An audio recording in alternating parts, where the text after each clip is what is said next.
a hotline call from Khrushchev to President Johnson. From the head of the Soviet Union? That's right. A few days ago, one of our country's main design bureaus, OKB-754, was destroyed in a nuclear explosion. At about the same time, our anti-aircraft radar picked up a signature that appeared to come from one of your military aircraft. Does any of this sound familiar to you? In retaliation, I have placed our armed forces on secondary alert. Depending on your response, I may be left with no choice but to order the military to maximum alert and unleash Armageddon. With the help of your predecessor, I was able to survive the Cuban incident. But my power is not as great as it once was. If I am to survive this crisis, I must have your full cooperation.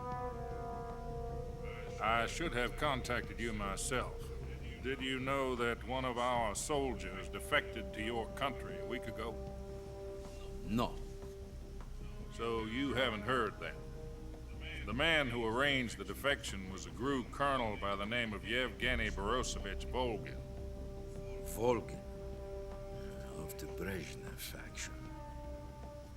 Go on. Who is the soldier? Her name is the Boss. She's a living legend. During World War II, she was the one who led us to victory in that war. In Russia, you know her as Voyevoda.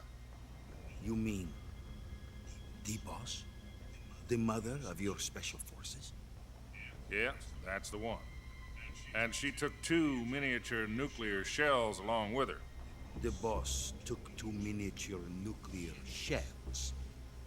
I'm afraid so. I believe they were a gift for her new hosts.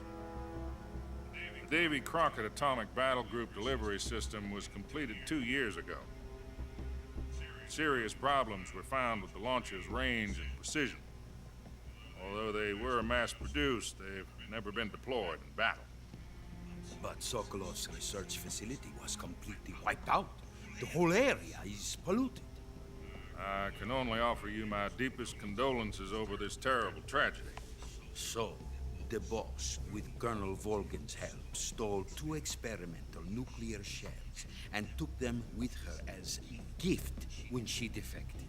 Then, shortly thereafter, Sokolov's design lab, a top-secret military research facility, was destroyed by one of these weapons. Am I right so far? Yes, that's correct. And the American government denies any involvement in the affair. Is that right as well? That's correct. We were not involved in any way. Then what was a U.S. military aircraft doing on our radar screen? It was clearly in a violation of our airspace. And yet you say it was not acting under your orders. That's correct. You expect me to believe that this was all the work of a single soldier? I don't know what else to tell you. The Army insists that this is all a ploy on your part. I've said it once, and I'll say it again. Our government had nothing to do with it. And I would like dearly to believe you. However, I'm afraid my power over the military has weakened since the Cuban incident. I will need some kind of proof that this was not the action of the American government. You have 1 week. You must catch the Boss yourselves and recover the remaining nuclear device. Then, you must find some way to prove your innocence.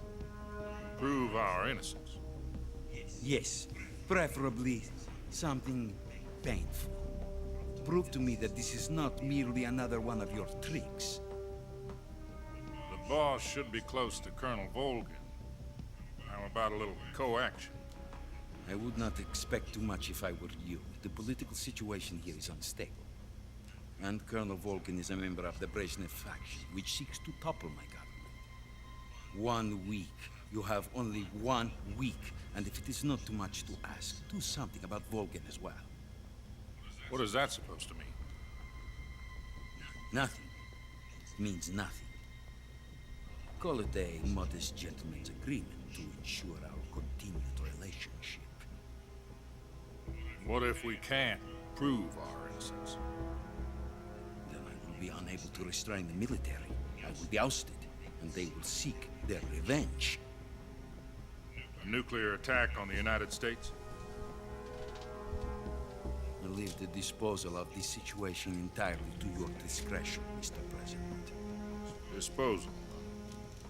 If you fail, it will mean the beginning of a new world war. Put it simply, in order to avoid a full-scale nuclear conflict, we have to prove that America was not involved in that explosion. And eliminating the boss ourselves will prove America's innocence? Right. The higher-ups have decided that you're the only one capable of pulling this off. You were her last apprentice. Screw this one up, and we'll both be 6 feet under. There's no choice.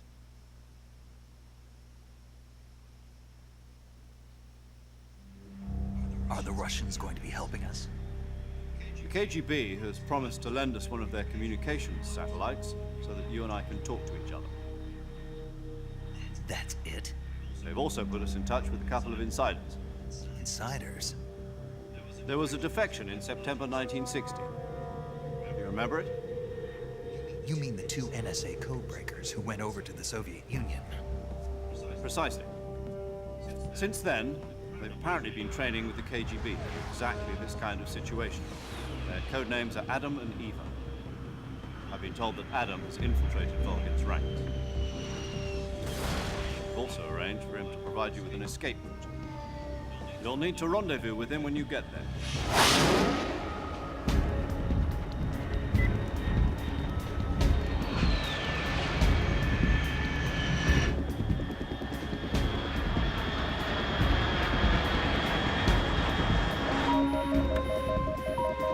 Control. Unidentified aircraft detected. Altitude 30,000 feet.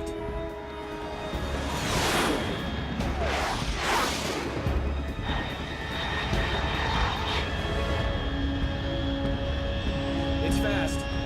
Estimated airspeed exceeding Mach 3. Bearing south. I'm about to lose it.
This is Snake. Do you read me?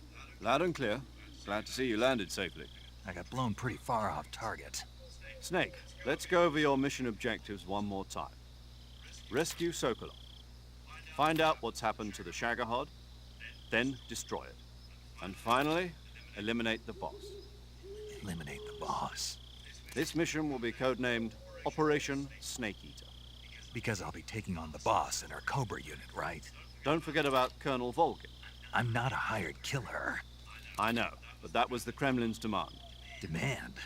You mean it wasn't just a request? What's it to us if the Khrushchev regime is threatened by the Colonel and his faction? If supporting the current regime helps us avoid a nuclear exchange, then that's what we'll do.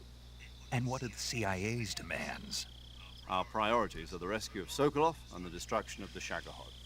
Roger that, Major Tom. Hold on, Snake. What now? I'm changing my code name. It turns out Tom